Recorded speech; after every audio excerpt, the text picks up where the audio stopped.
My dad cried at my best friend's funeral, then disowned me for naming my baby after him. I don't know why I expected anything different. I don't know what I expected when I told my dad we weren't naming our son after him. But, you're no son of mine, wasn't it? For context, I'm a junior. My father is John Sr., his father was also John, and his father. It goes back 6 generations, 6 firstborn sons with the same exact name. My baby was supposed to be John the 7th. To everyone else that might sound like a mouthful, but to my dad, it was a bloodline, a legacy, and I was supposed to carry it forward. I hated it growing up. Always being Little John, or Junior, or JW. People assumed I didn't have an identity of my own. Even at the DMV, I once got assigned my dad's parking tickets. When I told him I hated the name, he said, "That name built this house." He always treated the name like it had power, like it was the reason he built a successful business. "A real man carries the name with pride," he'd say, usually when I messed up. So when my wife and I found out we were having a son, I already knew what my father expected. And at first, I considered it. I really did. But then I remembered Ryan. Ryan was my best friend from 3rd grade through college. He was the reason I didn't quit baseball in 7th grade, the reason I passed AP Calc, the reason I even had the guts to ask my wife out in the first place. He introduced us, literally shoved me into her path on campus. "He's awkward," he told her, "but he's solid." She laughed, said that was the weirdest pickup line ever, and the rest is history. Ryan passed away 3 years ago. Car accident. He was driving my wife to the doctor's office after I got stuck at work. My wife made it. He didn't. At his funeral, my dad stood up during the eulogy and said, "Ryan was the kind of young man this world needs more of." He cried harder than I did. He told me, that boy was family. So when it came time to choose our son's name, my wife and I didn't even debate. We both said it at the same time. Ryan. It felt right. I called my parents to share the news. My dad was dead silent. Then he said, "You're joking." I told him no, that we loved the name, that it honored someone who brought us together, someone we both admired, someone he once called family. He didn't say anything else that day. The next morning, he showed up at our house. No knock. Just walked in, holding a box filled with framed photos of all the Delaney, my family men. "Do you see this?" he asked, shoving them at me. "You're going to be the one who breaks this line?" I told him no, I wasn't breaking anything. I was starting something new. He scoffed. "You're doing this to spite me." That's when I lost it. I told him I hated being a junior, that I never felt like I had my own identity, that he made our family name feel more like a brand than a bond. He looked me dead in the eye and said, "Then maybe you shouldn't be part of this family." He walked out, took the photos with him. I didn't hear from him for weeks, not even when our son was born. When we sent out the announcement cards, he mailed his back, shredded, no note. I thought maybe my mom would try to smooth things over, but she said, "You know how he is." I said, "And he knows how I am." But that never mattered, did it? The worst part? I still see the old family photo hanging in his study when I visit my mom. Only now, there's a little strip of missing paper where my face used to be. He literally cut me out. My son is 6 months old now, healthy, smiley, loves music and bath time. We have a new frame on our mantle, Ryan's old baseball cap beside our baby's first onesie, a little tribute. My dad hasn't met him, at least he hadn't. Yesterday was my birthday. I turned 32. My wife Catherine planned a small dinner with some friends. Nothing fancy, just pizza and beer in our backyard. The weather was perfect, one of those early summer evenings where the air feels like silk against your skin. I wasn't expecting much. My dad hadn't acknowledged my birthday in months, not since the whole naming fiasco. My mom sent a card with a gift card inside. No mention of dad. I figured that was it. Around 8 p.m. I heard the doorbell. Figured it was Andrew from next door coming to borrow something. He's always running out of charcoal or beer or bug spray. I opened the door and nearly fell over. My dad was standing there. He looked older somehow, thinner. His normally immaculate silver hair was a bit disheveled, and his polo shirt, always tucked in as long as I'd known him, was rumpled. He was holding a small wrapped package. I just stood there like an idiot. He cleared his throat and asked if he could come in. I stepped aside. The party got real quiet real fast. My friend Ethan, who knew the whole story, nearly choked on his beer. Catherine came over and introduced herself. She'd only met him twice before, once at our wedding and once at Ryan's funeral. Dad nodded at her, then looked around the room. I could tell he was uncomfortable with all the people there. He asked if we could talk somewhere private. We went to my home office. He sat down in my desk chair without asking. Old habits. He always took the power position in a room. I leaned against the bookshelf and waited. He put the package on the desk between us. Neither of us touched it. He asked about work. I told him things were fine. He asked about the house. I said the roof needed fixing. Small talk. Painful small talk. The kind that fills space but says nothing. Finally, he got to the point. He told me my mom was sick. Cancer. Stage 3. They found out 2 months ago. She didn't want me to know yet. Didn't want to burden me with a new baby and all. I felt like someone had punched me in the gut. I sat down hard on the floor. My mom. The one person who always stood between me and my dad's temper. The one who taught me it was okay to be different from him. The one who snuck me comic books when Dad insisted I should be reading business biographies instead. Dad said the treatments were going okay. Not great, but okay. The doctors were cautiously optimistic, whatever that meant. Then he said something that knocked me sideways. He said he was sorry, not for the disowning thing, not for cutting me out of the photo, but for not being there when Ryan was born. I corrected him. "His name is Ryan, Dad." He nodded, said he knew that, said he'd like to meet his grandson someday. His voice cracked a little on the word, grandson. I told him Ryan was asleep upstairs. He could see him if he wanted. Dad hesitated, then nodded. We We went upstairs. Catherine was already there, checking on the baby. She gave me a look, part question, part warning. I nodded. She left us alone. Dad stood over the crib for a long time, just looking, not saying anything. Then he reached down and touched Ryan's tiny hand. The baby grabbed his finger. Dad made this sound. Not quite a laugh, not quite a sob. He said, "He looks like you did." I didn't know what to say to that. We went back downstairs. The party was winding down. People were leaving, giving us space, sensing something important was happening. Dad said he should go too. I walked him to the door. He handed me the package, told me to open it later. After he left, I unwrapped it. It was a small wooden box, hand-carved with the Delaney family crest. Inside was his father's pocket watch, the one he always said would go to John the 7th someday. The gold was worn smooth in places from generations of handling. There was a note, for Ryan Delaney, from his grandfather. My hands shook as I read it. I thought that was it. A peace offering, an olive branch. But then my phone rang at midnight. It was my mom. Dad had collapsed after getting home. Heart attack. She was at the hospital. I raced over, leaving Catherine with the baby. Got there just as they were wheeling him into surgery. Mom was a mess, trying to be strong but falling apart. Her face was pale, making the dark circles under her eyes stand out even more. I held her hand and waited. The doctor came out 3 hours later. Dad was stable but critical. They'd done an emergency bypass, found major blockages. The doctor said it was good my mom called when she did. Any later, and he might not have made it. I asked when we could see him. The doctor said maybe in a few hours, once he was out of recovery. Mom and I sat in the waiting room. She told me more about her cancer, breast cancer, same kind her mother had. She'd been doing chemo secretly. That's why she hadn't been around much lately. That's why she'd been wearing those new scarves I'd noticed but hadn't really questioned. I felt awful. Here I was, sulking about the baby name thing while my parents were going through hell. Mom squeezed my hand, said it wasn't my fault, said Dad had forbidden her from telling me. He didn't want to worry you, she said, and he was too proud to reach out after your fight. Around 5 a.m., a nurse came to get us. Dad was awake, sort of. We went into his room. He looked small in the hospital bed, tubes everywhere, machines beeping. His eyes were closed when we walked in, but he opened them when Mom said his name. He looked at me for a long time. Then he whispered something. I had to lean close to hear it. "I'm sorry, son," he said. Just that. 3 words. But from my dad, those 3 words were like moving mountains. I told him it was okay, that we'd talk more when he was better. He shook his head slightly, grabbed my wrist with surprising strength, said, "No, now." So I sat down and listened. Dad talked for almost an hour, stopping only when the nurses came in to check his vitals. His voice was weak, raspy from the breathing tube they'd just removed, but he was determined to get it all out, like he was afraid he might not get another chance. He told me about his own father, John Sr., Zrenia, and how he'd been even stricter about the family name and traditions, how my grandfather had once refused to speak to him for 3 months when he considered dropping out of college to start his construction business early. "I gave in," he said, his eyes fixed on the ceiling tiles. "I finished that degree I never used just to make him happy, and I swore I'd never be that hard on my own son." He laughed, a hollow sound that turned into a cough. Guess that didn't work out so well. I didn't know what to say. This was more personal information than my dad had shared with me in my entire life. Mom sat quietly in the corner, occasionally wiping her eyes. I wondered how much of this she already knew. Dad shifted in the bed, wincing with the effort. "When Ryan died, it hit me hard, harder than I expected." He paused, collecting himself. "That boy had everything I wanted for you. Confidence, direction. He knew who he was, without needing some family name to prop him up." I felt my throat tighten. "Then why did you freak out when we decided to name the baby after him?" Dad closed his eyes. "Because I'm a selfish old man. Because I thought the name was the only thing I had to give you that mattered." He looked at me directly then. "And because I was jealous." "Jealous? Of Ryan? Of how much you admired him? Of the bond you had?" Dad's monitor beeped as his heart rate increased. "I wanted to be that person for you, your hero, not some kid from down the street." The nurse came in then, frowning at his numbers. She told us he needed to rest, that we could come back later. Dad protested, but she was firm. Mom and I left, promising to return that afternoon. In the hospital parking lot, Mom filled in more gaps. Dad had been having heart problems for months, but refused to slow down at work. The stress of our falling out, combined with Mom's diagnosis, had pushed him to the edge. She told me he'd sit in his study some nights, staring at that family photo with my face cut out, that he'd pick up the phone to call me at least once a week, but always hung up before dialing. "He's a proud man," she said, leaning against my car. "Too proud. But he loves you. He always has." I drove Mom home and helped her inside. Their house felt different, quieter. I noticed little things I'd missed before. The med organizers on the kitchen counter, the hospital paperwork on the coffee table, the wig stand in their bedroom, evidence of their struggles hiding in plain sight, while I'd been wrapped up in my own drama. Mom insisted she was fine staying alone, said she'd call her sister Barbara to come over later. I reluctantly left, heading home to check on Catherine and the baby. My head was spinning with everything I'd learned. I felt guilty for not noticing my mom's illness, angry at my dad for hiding it from me, and confused about where we went from here. When I got home, Catherine was feeding Ryan in the kitchen. She looked up expectantly when I walked in. I told her everything, about Mom's cancer,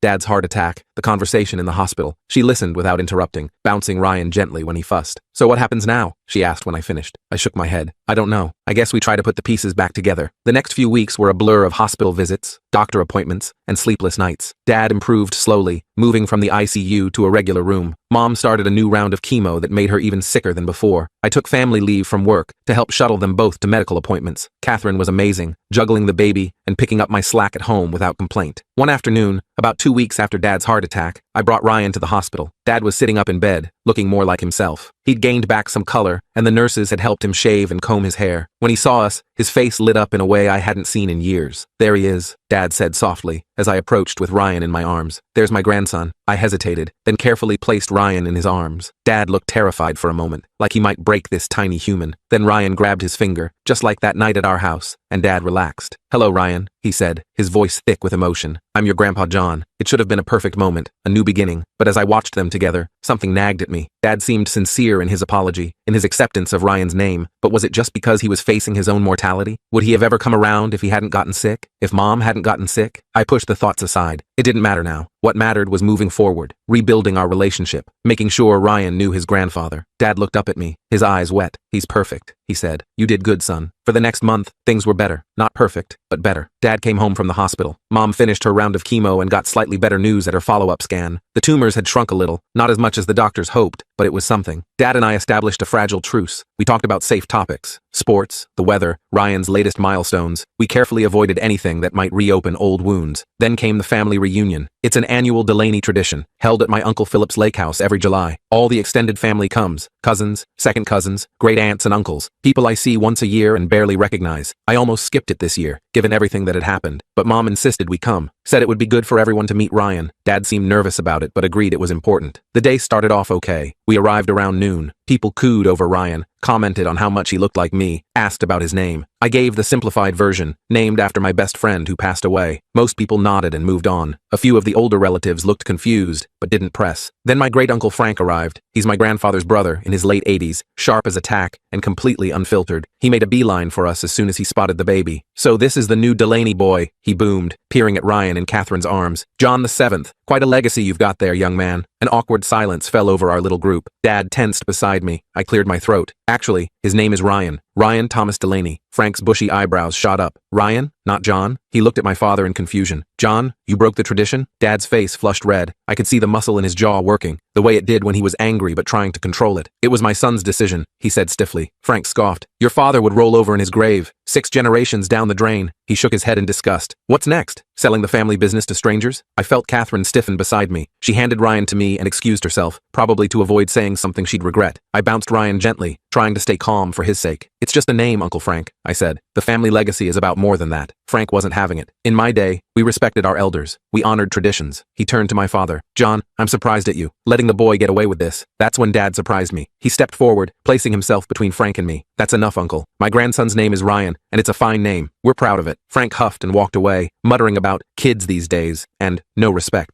Dad watched him go, then turned to me with a weak smile. "Sorry about that. He's from a different era." I nodded, grateful for the support, but still unsettled. "Thanks for stepping in." Dad reached out and touched Ryan's cheek. "He is who he is. Ryan Delaney. No need to be anyone else." The moment felt significant, like maybe we'd turned a corner. But later that evening, I overheard Dad talking to his cousin Gloria on the porch. I hadn't meant to eavesdrop, but their voices carried through the open window as I was putting Ryan down for a nap in one of the bedrooms. "It still bothers you, doesn't it?" Gloria asked. "The name thing." Dad sighed. "Of course it does. It's our family tradition." "Then why did you defend it to Frank?" "What choice do I have? The boy's already named, and with everything else going on, Linda's cancer, my heart, I can't afford another fight with my son. So you're just giving in? For now, maybe the next one will be a John." I backed away from the window, feeling sick, so that was it. Dad hadn't really accepted Ryan's name. He was just playing along, biding his time, hoping we'd correct things with our next child. All his apologies, all his apparent acceptance, it was just a show because he was scared of dying with a rift between us. I didn't confront him that day. I didn't want to cause a scene at the reunion, but the knowledge sat like a stone in my stomach. On the drive home, Catherine noticed my mood. "What's wrong?" she asked after we'd put a sleeping Ryan in his car seat. "You've been quiet since the party." I told her what I'd overheard. Her face hardened as I spoke. Catherine had been more forgiving of my dad than I expected through this whole ordeal, but this crossed a line for her too. So he's just pretending to accept Ryan's name, waiting for us to have another boy so he can push for his precious John the whatever? Seems that way, I said, gripping the steering wheel tighter. I thought we were making progress. I thought he'd changed. Catherine stared out the window for a long time. What are you going to do? I don't know. Confront him, I guess. But with Mom sick and his heart, I trailed off, conflicted. You can't keep walking on eggshells forever, she said softly. At some point, you have to decide what kind of relationship you want with him, and what kind of relationship you want him to have with Ryan. She was right, of course, but I didn't know how to have that conversation without blowing up everything we'd rebuilt over the past month. So I put it off. One day turned into two, then a week. I made excuses not to visit. Said Ryan had a cold. Said I was swamped at work. Mom called a few times, worried. I assured her everything was fine. Then Dad showed up at our house unannounced. It was a Saturday morning. Catherine had taken Ryan to a mommy and me swim class. I was catching up on work emails when the doorbell rang. Dad stood on the porch, holding a large paper bag from the hardware store. Thought I'd help you fix that roof, he said, nodding toward the water stain on our ceiling that I'd mentioned months ago. If you want. I hesitated, then stepped aside to let him in. We worked in near silence for the next few hours, patching the small leak in the attic and replacing some damaged shingles. It was familiar territory for us. Dad had taught me basic home repairs from the time I was old enough to hold a hammer. Working with our hands had always been easier than talking, but as we were cleaning up, I knew I couldn't put it off any longer. I had to confront him about what I'd overheard. We were sitting on the back deck, drinking water after the hot work in the attic. I took a deep breath. Dad, I need to ask you something. He looked up, wary. What's that? At the reunion, I overheard you talking to Gloria about Ryan's name. I watched his face carefully. You told her it still bothers you, that maybe the next one will be a John. Dad's expression shifted from surprise to guilt to defensiveness in rapid succession. He set his water glass down with a thud. You were eavesdropping on a private conversation? That's not the point, Dad. The point is, you've been lying to me, pretending to accept Ryan's name when you really haven't. Dad stood up, pacing the small deck. What do you want from me? You want me to be happy that you threw away 6 generations of family tradition? You want me to not care at all? I want you to be honest. If you still have a problem with his name, say so. Don't pretend everything's fine when it isn't. Fine. I'm not happy about it. I think you made a mistake. Dad's voice rose. But I'm trying, damn it. I'm trying to accept it because I don't want to lose you. Is that honest enough for you? I stood too, matching his anger.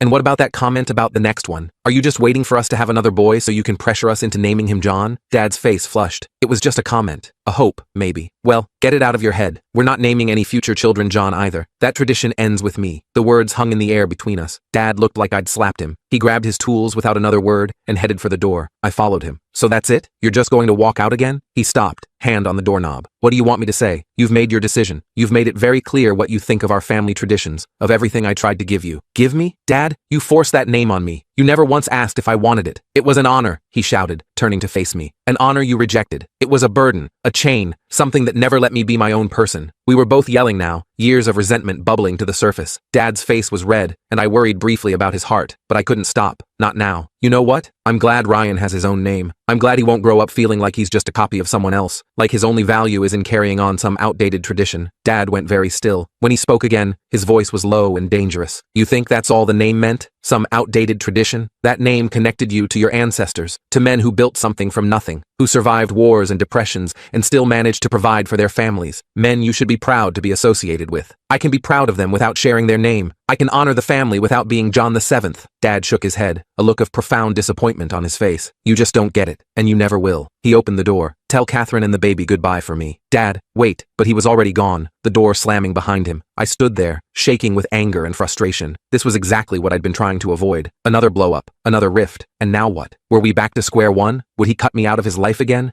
just when Mom needed us both the most? Catherine came home an hour later with a sleepy Ryan. One look at my face told her everything she needed to know. You had the talk, she said, not a question. I nodded, taking Ryan from her arms. He smelled like chlorine and baby shampoo. I held him close, drawing comfort from his solid little weight. It didn't go well, I said unnecessarily. He left, angry. Catherine sighed, dropping her swim bag on the floor. What exactly happened? I recounted the argument as best I could. Catherine listened, her expression growing more troubled. So now what? She asked when I finished. I don't know. I really don't. I looked down at Ryan, now sleeping against my shoulder. I just know I don't want him growing up in the middle of this war. The next day, I tried calling Dad. No answer. I called Mom, who sounded tired and stressed. She said Dad had come home upset, but wouldn't tell her why. That he'd spent the night in his study, something he only did when he was really angry. I felt terrible adding to her worries when she was already dealing with so much. A week passed, then 2. no word from Dad. Mom came over a few times to see Ryan, always alone. She looked worse each time, thinner, paler, her headscarf not quite hiding the complete loss of hair from the chemo. I wanted to ask about Dad, but I didn't want to put her in the middle more than she already was. Then, on a rainy Tuesday afternoon, everything changed again. I was at work when my phone rang. It was the hospital. Dad had another heart attack, a big one. They weren't sure he was going to make it this time. I left work immediately, calling Catherine on the way. She promised to meet me at the hospital with Ryan. I drove too fast, my mind racing with all the things I'd never said to my father, all the conversations we'd never finished, the reconciliation we'd never quite managed to achieve. When I arrived, Mom was already there, looking small and fragile in the waiting room chair. Her sister Barbara sat beside her, holding her hand. Mom's face crumpled when she saw me. I rushed over and hugged her carefully, mindful of how thin she'd become. "How is he?" I asked, dreading the answer. "In surgery," Barbara answered when Mom couldn't. "It's not good. The doctor said his heart was severely damaged from the first attack. This one was worse." I sat down heavily. "This is my fault." The argument, "Stop that," Mom said sharply, surprising me. "Your father has been ignoring his doctor's orders for months, not taking his medication properly, working too much, stressing about everything." She took my hand. "This is not your fault." But I couldn't shake the feeling that our fight had contributed, that the stress of our ongoing conflict had pushed his already damaged heart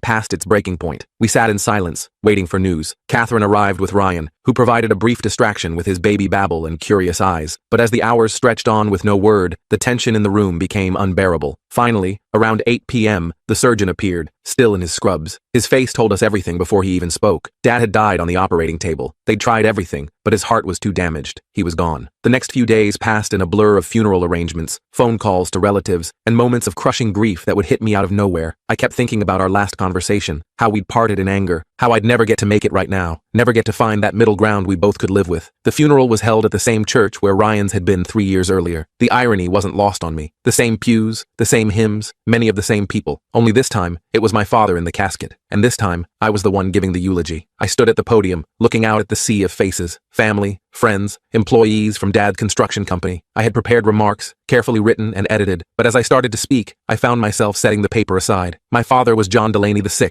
I began. He was proud of that name, proud of the legacy it represented, and for a long time, I resented that pride, resented being John Delaney Jr., Zrenia, Psigdavtini. I paused, looking down at where Catherine sat with Ryan in her arms. My son, my legacy. But standing here today, I realized something. A name isn't just a label, it's a story. My father's story was one of determination, hard work, and yes, sometimes stubborn pride. He built a business from nothing. He provided for his family. He tried in his own way to pass on what he thought was important. I took a deep breath, fighting back tears. We didn't always agree on what was important. We fought about it, right up until the end. But I never doubted that he loved me, that he wanted the best for me, even if we disagreed on what best meant. I looked over at the casket, at the formal portrait of my father displayed beside it. Stern, dignified, every inch John Delaney Sr. "Dad, I wish we'd had more time. I wish we'd found a way to understand each other better. But I want you to know that Ryan will grow up knowing your story, knowing his grandfather's legacy. And in that way, the name lives on, even if it's not the way you planned." After the service, people lined up to offer condolences. Most were a blur, hands to shake and platitudes to exchange. But one conversation stood out. My father's oldest friend, Kevin, pulled me aside as the crowd was thinning. "Your dad came to see me, you know, after your fight about the baby's name." I shook my head. "I didn't know that." Kevin nodded. "He was torn up about it. Couldn't understand why you'd reject the family name. I told him maybe it wasn't about rejection. Maybe it was about creation, about you making your own path, just like he did when he started his business against his own father's wishes." I stared at him, surprised. What did he say to that? Kevin smiled sadly. He said he'd never thought of it that way. Said maybe he'd been too hard on you, that he was proud of the man you'd become, even if he didn't always show it. I swallowed hard. He never told me that. He was going to. He called me the morning of his heart attack, said he was going to come see you that weekend, make things right. Kevin squeezed my shoulder. He ran out of time, but he wanted you to know. I stood there, stunned by Kevin's words. My dad was going to make things right. He'd been planning to come see me, to fix what was broken between us, and now he never would. The weight of that missed opportunity hit me like a physical blow. I thanked Kevin for telling me, then found Catherine in the crowd. I needed to hold my son. The reception after the funeral was at my parents' house. My mom's house now, I guess. People filled every room,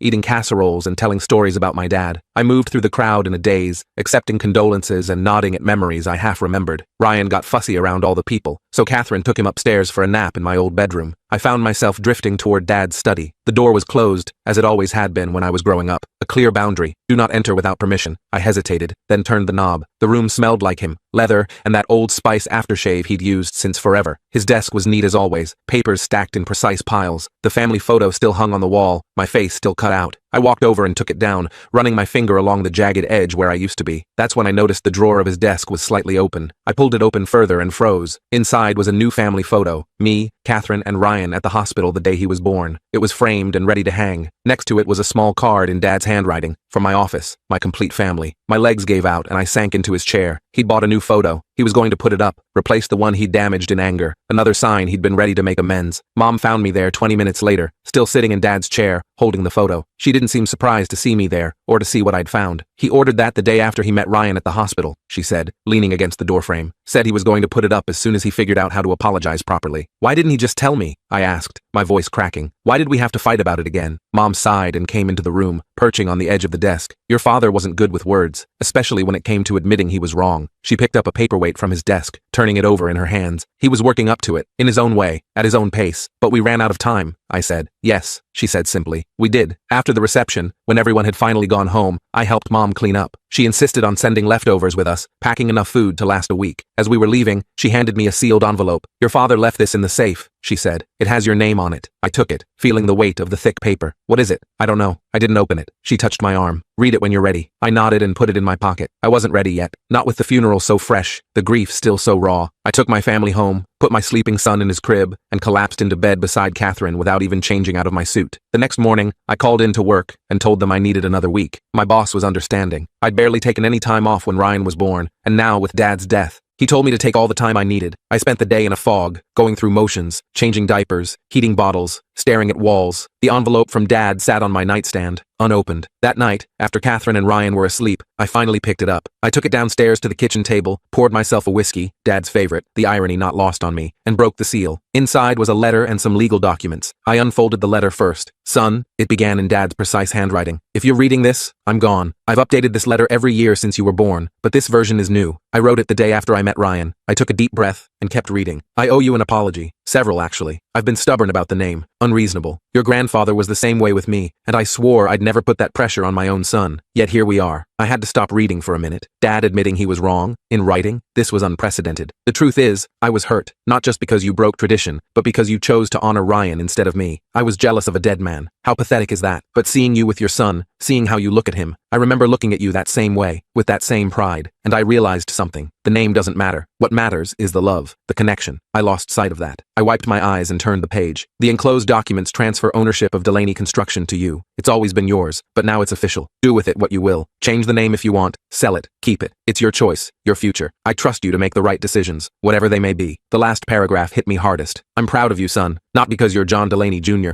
Zrania, but because you're a good man. A better man than me in many ways. You stood your ground when it mattered. You chose your own path. I didn't always understand your choices, but I always respected your courage in making them. Tell Ryan about me someday. Tell him whatever you want, the good and the bad. Just make sure he knows I loved him, even if I didn't show it well, and know that I loved you too, always. Your father. I sat at the kitchen table until dawn, reading and rereading the letter, thinking about all the conversations we should have had, all the things left unsaid between us, but at least I had this, his final words, his blessing, in his own way. The next few months were hard, really hard. Mom's cancer took a turn for the worse after Dad died, like she'd been holding on for him somehow, and now she could let go. The doctors tried a more aggressive treatment, but it was too late. She passed away just before Ryan's first birthday. I lost both parents in less than 6 months. It felt unreal, like some cosmic joke. The double grief was overwhelming. Some days I could barely get out of bed, but I had Catherine, I had Ryan, I had responsibilities, so I kept going, one foot in front of the other. I took over Dad's company, learning as I went. The employees were patient with me. Many had known me since I was a kid, visiting the construction sites with Dad on weekends. One day, about a year after Dad died, I was going through some old files in his office at the company headquarters. I found a folder labeled John 7 tucked in the back of a cabinet. Inside were college brochures, information about trust funds, even a few properties Dad had apparently been considering purchasing as future investments for his grandson. All prepared before Ryan was even born, before we told him the name. It was another glimpse into his mindset, his expectations, but instead of making me angry, it just made me sad. Sad for all the plans he'd made that would never happen. Sad for the relationship he'd never have with my son. That night, I talked to Catherine about something I'd been considering for a while. Our second child. She was 4 months pregnant, and we'd just found out it was another boy. We hadn't discussed names yet, both of us a little gene-shy after everything that had happened with Ryan. What about John? I said quietly as we lay in bed. Not as a first name, as a middle name. Catherine propped herself up on one elbow, studying my face. Are you sure? After everything? I nodded. I've been thinking about it a lot. Dad was wrong about forcing the name on me, about making it this huge legacy thing, but he wasn't wrong about wanting to be remembered, about wanting that connection to continue. She placed her hand on her growing belly. So what would his first name be? I was thinking, Thomas, after your dad, Thomas John Delaney. Catherine's eyes filled with tears. My dad would love that. And I think my dad would too. Eventually, I smiled. He'd probably grumble about it not being a first name, but he'd come around. We decided to keep the name choice private for a while, just between us. When Thomas was born 3 months later, we announced it to the family without fanfare. Just a simple birth announcement. Thomas John Delaney, 8 pounds 2 ounces, born 3:17 a.m. My Uncle Philip called first. John is a middle name, huh? Your dad would have had opinions about that. I laughed. Yeah, he would have, but I think he'd have come around. You know, Philip said thoughtfully, your grandfather's middle name was Thomas. Did you know that? I hadn't. Dad had never mentioned it. Really? Yep. John Thomas Delaney IV. It was his mother's maiden name or something. Your dad probably forgot, or never knew. He wasn't big on family history beyond the Johns. I hung up feeling like maybe this was meant to be. A connection I hadn't even known I was making. As the boys grew, I found myself thinking about Dad often. When Ryan hit a baseball for the first time, I wished Dad could have seen it. He'd played minor league ball in his youth. When Thomas took his first steps, I caught myself reaching for my phone to call Dad before remembering he was gone. On Ryan's 5th birthday, we had a small party at the house, just family and a few friends. As I was cleaning up afterward, I found Ryan sitting in my office, looking at a photo of my dad. Is that your daddy? He asked, pointing at the picture. Yeah, buddy, that's your grandpa John. Ryan studied the photo. Did he like baseball like me? He loved baseball. He played it when he was young. Ryan nodded, processing this. Why don't I see him like I see Grandpa Thomas? I sat down next to him, trying to figure out how to explain death to a 5-year-old. Grandpa John died before you could really meet him, but he loved you very much. Even though I never saw him, even though he held you when you were a tiny baby, and he was very happy to meet you. Ryan looked at the photo again. Was he nice? I hesitated. How do you sum up someone as complicated as my father to a child? He was strong and brave, and he loved his family more than anything. Sometimes he had trouble showing it the right way, but he always tried his best. Ryan seemed satisfied with that answer. He handed me the photo and ran off to play with his new toys. I put the picture back on my desk, next to one of both boys at the beach last summer. As Ryan and Thomas grew, I made a point of telling them stories about their grandfather, not just the good parts, but the real parts. How he built his business from nothing, how he could be stubborn and difficult, how he taught me to throw a curveball and fix a leaky faucet, how he cried at Ryan's funeral and defended his grandson's name to great Uncle Frank. I wanted them to know him as a real person, not just a name or a legacy. I wanted them to understand where they came from, without feeling bound by it, to see the good and the bad, and make their own choices about what to carry forward. On the 10th anniversary of Dad's death, I took the boys to the cemetery. Ryan was now 10, Thomas 7. They placed flowers on the grave and asked questions about the man they barely remembered or never knew. As we walked back to the car, Ryan asked me a question that stopped me in my tracks. Dad, are you sad that I'm not named John, like all the other Delaneys? I knelt down to his level, putting my hands on his shoulders. No, buddy, not at all. You're named after one of the best men I ever knew, someone who was brave and kind and always there for me, just like you're always there for your brother. Ryan nodded, considering this. But Grandpa wanted me to be John, right? That's why you guys fought? Kids pick up more than we think. I sighed. Yeah, that's part of it. Grandpa thought names were really important, that they connected us to our history. Are they? Important, I mean? I thought about it, about all the anger and hurt that had swirled around something as simple as what to call a child, about the tradition that had meant everything to my father and felt like a prison to me. Names matter because they're the first gift we give our children, I said finally. But what matters more is who you become, not what you're called. Ryan seemed to accept this. Thomas, who had been listening quietly, piped up. I like my name, both parts. I smiled and ruffled his hair. Me too, buddy. As we drove home, I thought about how far we'd come, how the name that once divided our family now connected us in new ways. Ryan carried my best friend's legacy. Thomas carried a piece of both his grandfathers, and I carried my father with me every day in ways that went far beyond a shared name. That night, I dreamed about Dad. We were sitting on the deck of my house drinking beer and watching the boys play in the yard. No arguments, no tension, just two men watching the next generation grow. In the dream, Dad looked at me and said, "You did good, son." Just that. Simple words that meant everything. I woke up with tears on my face but a sense of peace in my heart. The rift that had seemed so insurmountable had healed over time. Not perfectly. There would always be scars, always be regrets about words spoken in anger and reconciliations that came too late. But the love remained. The connection remained. And in the end, that was the real legacy. Not a name passed down through generations, but the love that flowed between them. The stories we tell, the memories we keep, the ways we honor those who came before while still forging our own paths forward. Ryan and Thomas would grow up knowing where they came from, knowing their grandfather's strengths and flaws, knowing they were free to choose their own paths, make their own mistakes, create their own legacies. And somewhere, I like to think, Dad was watching, maybe not entirely approving of every choice, but proud nonetheless. Proud of the family that continued, even if not exactly as he'd planned. That was enough. It had to be.